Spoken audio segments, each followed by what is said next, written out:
It's 6 a.m. Tuesday morning at the Washington Nationals Youth Baseball Academy in Southeast D.C. Go, Cat. Get the out. Congressional Republicans are on this field, continuing a tradition that dates back to the early 1900s. This year, they've been practicing before dawn every day they're in session since May 1st. You know, here on the Republican team, we all get to know each other really well.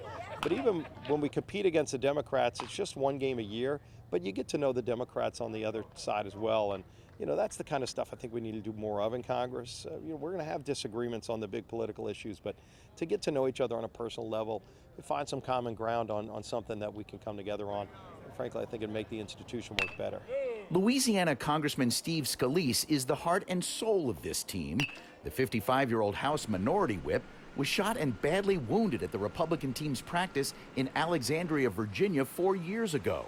The gunman shot and killed by Capitol police officers who were at the field, the FBI calling it a case of domestic terrorism.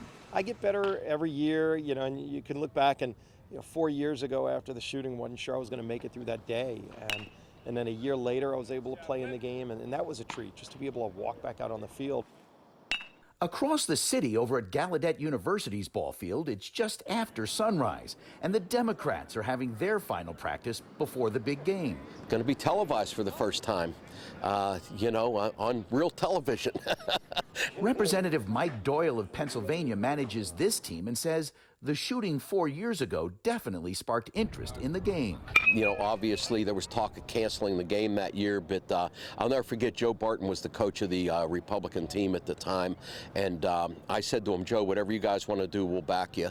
And he said, we want to play, and I said, good. So we played, and 25,000 people showed up for that game. Here on this field, it's just two guys playing catch, Chris and John. That's U.S. Senators John Ossoff of Georgia and Chris Murphy of Connecticut. Well, I mean, you know, the Senate's always coming to the rescue of the House of Representatives. So once again, you know, Ossoff and I got to come down here to make sure the House doesn't screw this up. That won't happen as long as California Congresswoman Linda Sanchez gets to bat.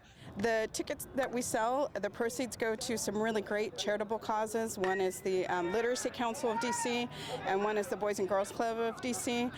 The other is Wounded and Fallen Officers Fund for the Capitol Police. So it has a lot of meaning. First pitch for tonight's game is at 7 o'clock. There are plenty of tickets still available. They're only $10. The game is also being broadcast nationally by Fox Sports on Fox Sports 1.